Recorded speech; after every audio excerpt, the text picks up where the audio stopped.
BW précise, mais que je sois écorché vif plutôt que de contribuer à faire de ce livre un déversoir. Arrête-moi si tu as le sentiment que j'évacue mes miasmes.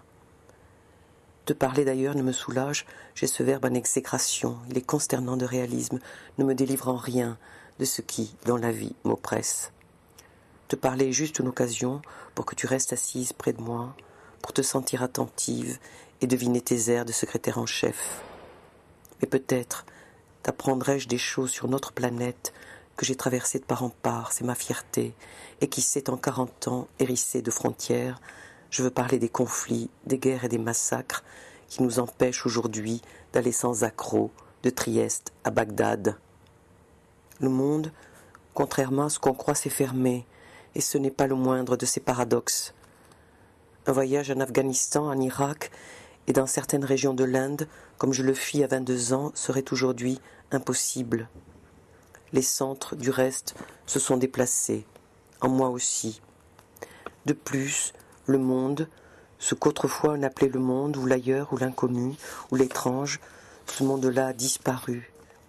Les confins s'offrent à qui veut sur la chaîne voyage.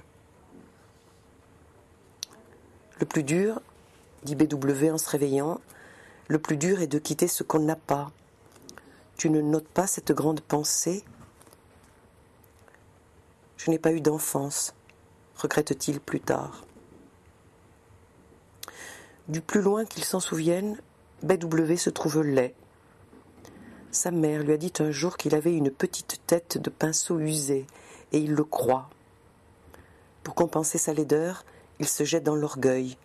Il ne ressemblera à personne, il n'agira comme personne, il sera indocile, il sera méchant, il fuguera. Il fait sa première fugue à 13 ans, en Solex. Il met 5 jours pour aller de Clermont-Ferrand à Valence et 5 jours pour revenir. C'est l'été. Il dort dans les champs, dans les granges. Il mange des boîtes de raviolis froids. Il ne sait pas ce qui le pousse. Encore aujourd'hui, il ne sait pas ce qui le pousse, ni contre quoi il se révolte. Cherche-t-il à inquiéter sa mère, qui, pense-t-il, l'aime mal, à la faire crier d'angoisse comme la bête à laquelle on arrache ses petits, à lui extorquer les paroles d'amour qu'elle ne sait pas lui prodiguer. Aujourd'hui encore, il lui arrive de se demander s'il n'a pas accompli tous ses voyages et amorcé tous ses départs, 10, 20, 30, il ne sait plus, dans l'unique et fol espoir de bouleverser sa mère, dans le désir insensé de la voir trembler pour lui et réclamer, à corps et à cri, un peu de sa présence. Sur son 2 roues, BW atteint le col de Coupe-Bourse à la fin de la journée. Lui qui a toujours eu le sentiment de ne compter pour rien, il se sent, par son acte, exister davantage. Il est encore loin de se juger indispensable et justifié de vivre, mais il espère secrètement que son départ laissera derrière lui un trou qui fera mal. Il a, dit-il, de l'allant. Le seul mouvement de partir lui donne cette force d'impulsion qu'il retrouvera plus tard dans l'expérience de la course et qui lui deviendra aussi nécessaire que le sang. BW n'a strictement aucun sens de la mesure.